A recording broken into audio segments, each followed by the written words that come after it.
Hello friends, आप सभी को मेरी तरफ से जय श्री कृष्ण, राधे राधे। Radhe Radhe to everyone. तो कैसे हैं आप सभी लोग? मैं रमन कसौन आप सभी का आपके अपने चैनल आर क्लासेस पर तहे दिल से स्वागत और अभिनंदन करता हूं। तो हमारा सॉल्यूशन वाला चैप्टर चल रहा था और उसके अंतर्गत हम आज बहुत एक इंपॉर्टेंट टॉपिक लेके आए हैं जिसका नाम है वाष्प दाब में अपेक्षिक अवनमन। वाष्प दाब में अपेक्षिक अवनमन को हम इसी वीडियो में पढ़ेंगे और कवच नाग में उन्नयन को भी हम इसी वीडियो में पढ़ेंगे। तो हम स्टार्ट करते हैं अपने बहुत ही इंपॉर्टेंट टॉपिक वाष्प दाब में अपेक्षिक अवनमन। इस वाले टॉपिक से आपके बोर्ड एग्जाम में क्वेश्चंस 4 नंबर में भी पूछे गए हैं। 4 नंबर तक क्वेश्चन इस वाले टॉपिक से आपके बोर्ड एग्जाम में आ सकते हैं। और ये हमारा सॉल्यूशन का आज लेक्चर नंबर 14 है। 14वां लेक्चर है हमारे सॉल्यूशन वाले चैप्टर का। हम एक एक करके इंपॉर्टेंट टॉपिक को बहुत ही अच्छे तरीके से आप लोगों को एक्सप्लेन कर रहे हैं। जितना हम पढ़ा रहे हैं उतना ही अगर आप पढ़ लेंगे तो आप बहुत अच्छा स्कोर करके आएंगे अपने बोर्ड एग्जाम में। तो फिर हम स्टार्ट करते हैं अपने इंपॉर्टेंट टॉपिक को जिसका नाम है वाष्प दाब में अपेक्षिक अवनमन। Relative lowering in vapour pressure. Definition मैं आपको पढ़े देता हूं, देखिए आप लोग। शुद्ध विलायक में अवाष्पशील विलेय घोला जाता है तो उसके वाष्प दाब में कमी आ जाती है। इसे वाष्प दाब में अवनमन कहते हैं। अब आप लोग समझने का प्रयास करिए। मान लीजिए ये हमारा एक पात्र है, इसमें हमने शुद्ध विलायक को भर रखा। मान लीजिए शुद्ध विलायक हमारा इसमें जल है। इसमें क्या है? जल है। इसमें जल है। ये हमारा एक पात्र है और इसमें हमने शुद्ध विलायक के रूप में जल को भर रखा है। अब हम इसमें कोई अवाष्पशील विलेय पदार्थ मिलाते हैं। जैसे मान लीजिए इसमें हमने NaCl को मिला दिया, नमक। इस वाले पात्र में हमने मिला दिया नमक। ये हमने नमक इस वाले पात्र में मिला दिया। यहाँ पर हमारा ये शुद्ध विलायक है, जो जिस शुद्ध विलायक के रूप में हमने जल को लिया है और इसमें हमने नमक को मिला दिया NaCl। तब जब हम इसमें नमक को मिला देंगे तो इसके वाष्प दाब में कमी आ जाएगी। जब ये शुद्ध विलायक था तो शुद्ध विलायक में वाष्प दाब अधिक था और जब हमने इसमें NaCl को मिला दिया तो इसके वाष्प दाब में कमी आ गई। इसे वाष्प दाब में अवनमन कहते हैं। मान लीजिए इसका हमने वाष्प दाब मान लिया P0 और इसका हमने वाष्प दाब मान लिया PS। जो हमने शुद्ध विलायक लिया था उसमें हमने शुद्ध विलायक के वाष्प दाब को मान लिया P0 और जो हमने शुद्ध विलायक के बाद जो हमने सॉल्यूशन प्राप्त किया उसका हमने जिसमें हमने NaCl को मिला दिया उसका वाष्प दाब हमने मान लिया PS। तो जो वाष्प दाब शुद्ध विलायक का था वो वाष्प दाब ज्यादा होगा विलयन के वाष्प दाब से। P0 ज्यादा होगा PS से। जो हमारा P0 होगा वो PS से ज्यादा होगा।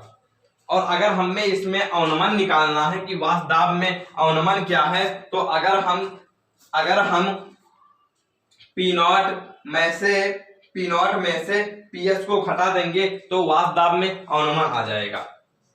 P0 माइनस PS, ये क्या है? वाष्प दाब में अवनमन। वाष्प दाब में अवनमन। यहां पर P0 क्या है? शुद्ध विलायक का वाष्प दाब। P0 क्या है? शुद्ध विलायक का वाष्प दाब। शुद्ध विलायक का वाष्प दाब। और PS क्या है? विलयन का वाष्प दाब। PS क्या है? विलयन का वाष्प दाब।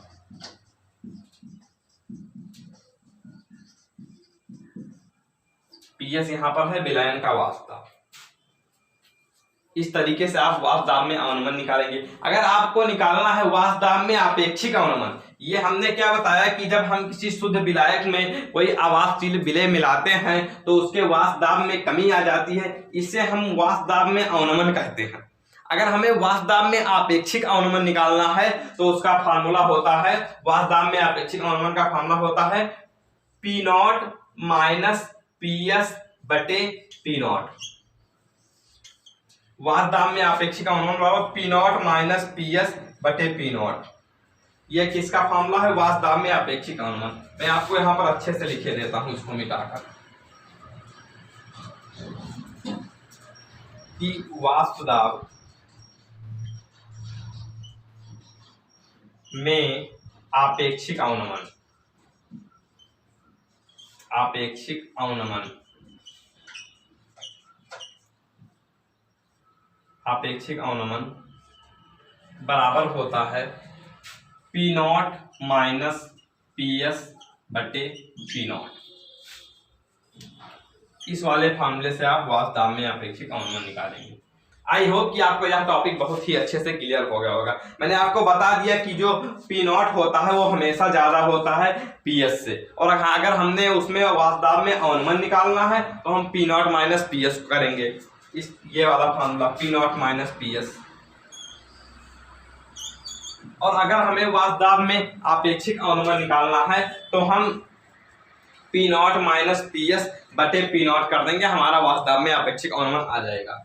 इस तरीके से आपको डेफिनेशन पूछा जाएगा कि वाष्प दाब में आपेक्षिक अवनमन की परिभाषा दीजिए, फार्मूला लिखिए, तो आप इस तरीके से परिभाषा लिख देंगे और फार्मूला लिख देंगे, आपके 4 नंबर पक्के हो जाएंगे। अब आप इसका जल्दी से स्क्रीनशॉट करिए। मैं दूसरे वाले टॉपिक पर आता हूं जिसका नाम है क्वथनांक में उन्नयन। जल्दी से आप इसका स्क्रीनशॉट करिए। आई होप कि आप अभी तक इसका स्क्रीनशॉट कर चुके होंगे। अब हम इस वाले टॉपिक पर आते हैं जिसका नाम है क्वथनांक में उन्नयन, elevation in boiling point, elevation in boiling point. पहले मैं आपको बताता हूं कि क्वथनांक क्या है। क्वथनांक में उन्नयन पढ़ने से पहले हम पढ़ेंगे कि क्वथनांक क्या है। तो किसी द्रव पदार्थ का वह ताप, किसी द्रव का क्वथनांक वह ताप है जिस पर उसका वाष्प दाब वायुमंडलीय दाब के बराबर हो जाता है। मान लीजिए हमारा कोई द्रव है और जब उसका वाष्प दाब वायुमंडलीय दाब के बराबर हो जाएगा तो उसे हम क्वथनांक कहेंगे। समझ रहे हैं आप लोग कि जब कोई द्रव है अगर उसको हम गर्म करेंगे और उसका वाष्प दाब वायुमंडलीय दाब के बराबर हो जाता है तो उसे हम क्वथनांक कहेंगे। अब हम आ जाते हैं क्वथनांक में उन्नयन। कभी कभी आपके बोर्ड एग्जाम में परिभाषा भी पूछ लिया जाता है कि क्वथनांक क्या है, तो आप वहां पर लिख देंगे कि जब कोई द्रव का वाष्प दाब वायुमंडलीय दाब के बराबर हो जाता है तो उसे हम क्वथनांक कहते हैं। अब क्वथनांक में उन्नयन, जब किसी विलायक में कोई आवासशील वैद्युत अनअपघट्य घोला जाता है तो क्वथनांक में जो वृद्धि होती है उसे हम क्वथनांक में उन्नयन कहते हैं और इसे हम डेल्टा टीवी से प्रदर्शित करते हैं। अब मैं आपको यहां पर बता रहा हूं, आप इसका स्क्रीनशॉट कर चुके होंगे। यहां पर आपको मैं समझाने का प्रयास कर रहा हूं। मान लीजिए ये हमारा कोई पात्र है और इसमें आवासशील अनअपघट्य पदार्थ, आवासशील अनअपघट्य पदार्थ वह होते हैं जो अपने आयनों में टूटते नहीं हैं, उनके जलीय विलयन में विद्युत धारा नहीं प्रवाहित हो सकती, वह आवासशील अनअपघट्य पदार्थ कहलाते हैं। तो इसमें इस वाले में हमने आवासशील अनअपघट्य पदार्थ घोला है। जैसे मान लीजिए हमारा यूरिया है,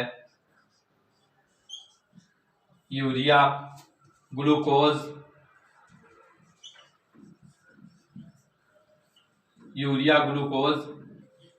इस तरीके से हमने इसमें आवासशील अनअपघट्य पदार्थ घोला है। तो जब इस विलायक में कोई हम आवासशील अनअपघट्य पदार्थ घोलेंगे तो इसमें इसके जो क्वथनांक है उसमें वृद्धि हो जाएगी। पहले इसका क्वथनांक जो था वो कम था, लेकिन जब इसमें हम कोई यूरिया और ग्लूकोज जैसे पदार्थ घोल देंगे तो इसके क्वथनांक में वृद्धि हो जाएगी। इसमें हमने जो विलायक लिया है वो जल लिया है और जब हम इसमें यूरिया को घोल देंगे तो इसके क्वथनांक में वृद्धि हो जाएगी, क्वथनांक में इसमें वृद्धि हो जाएगी और इसे हम क्वथनांक में उन्नयन कहेंगे। और क्वथनांक में उन्नयन को डेल्टा टीवी से प्रदर्शित करते हैं। डेल्टा टीवी बराबर होता है 1000 इंटू केवी, 1000 इंटू केवी मल्टीप्लाई डब्लू बटे एम इंटू डब्लू। अब मैं यहां पर बता रहा हूं कि कौन सा फार्मूले में क्या क्या है, उसका मतलब कौन क्या है। जैसे डेल्टा टीवी बराबर क्या है, केवी बराबर क्या है, डब्लू बराबर क्या है। तो यहाँ पर डेल्टा टीवी बराबर हमारा क्या है क्वथनांक में उन्नयन। Kb बराबर क्या है?